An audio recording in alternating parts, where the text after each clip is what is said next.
Hello' everyone, আজি আৰু এটা সৰু মৰু ব্লগ লৈ আপোনালোকৰ ওচৰলৈ আহিছোঁ। আৰু আজি মই কলৈকে গৈ আছোঁ জানেনে? আৰু কিয় গৈ আছোঁ আজি ভিডিঅ'টোত আপোনালোকে সকলোখিনি গম পাব। আৰু এই ৰাস্তাটো দেখিছেনে? এইটো হৈছে আমাৰ পানীখাইটিলৈ যোৱা ৰাস্তা। হয়, গম পাইছে মই পানীখাইটিলৈ গৈ আছোঁ, মানে মোৰ মাৰ ঘৰলৈ।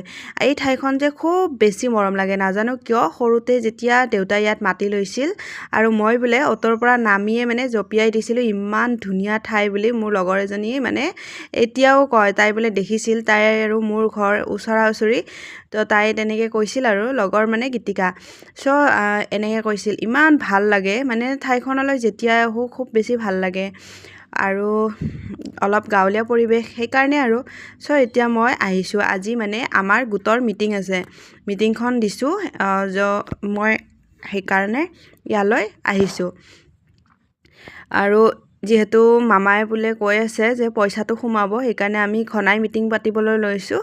আৰু সেইকাৰণে এটা মাহতে এইবাৰ দুবাৰেই মিটিং হ'ল। এনেতো আমি মাহত মিটিং পাতি আছোঁ, যদি বাৰু সপ্তাহত পাতিব লাগে।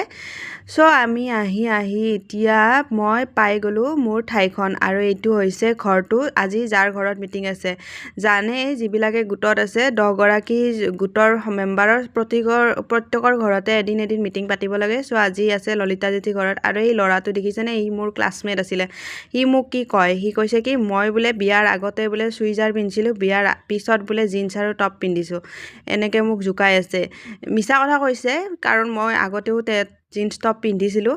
আৰু এতিয়া এয়া আমাৰ গাঁৱৰ মহিলা কেইজনী, আমি 10গৰাকী আছোঁ ইয়াতে। আমি এনেকৈ বহি লৈছোঁ, যোনে য'তে পাৰে। গৰমো পৰিছে। মিটিংখন শেষ কৰি মই মাৰ ঘৰলৈকে আহিছোঁ। মিটিং শেষ হোৱাৰ পিছত মই এবাৰ মাৰ ঘৰত সোমাওঁৱেই, নোসোমোৱাকৈ নাথাকোঁ।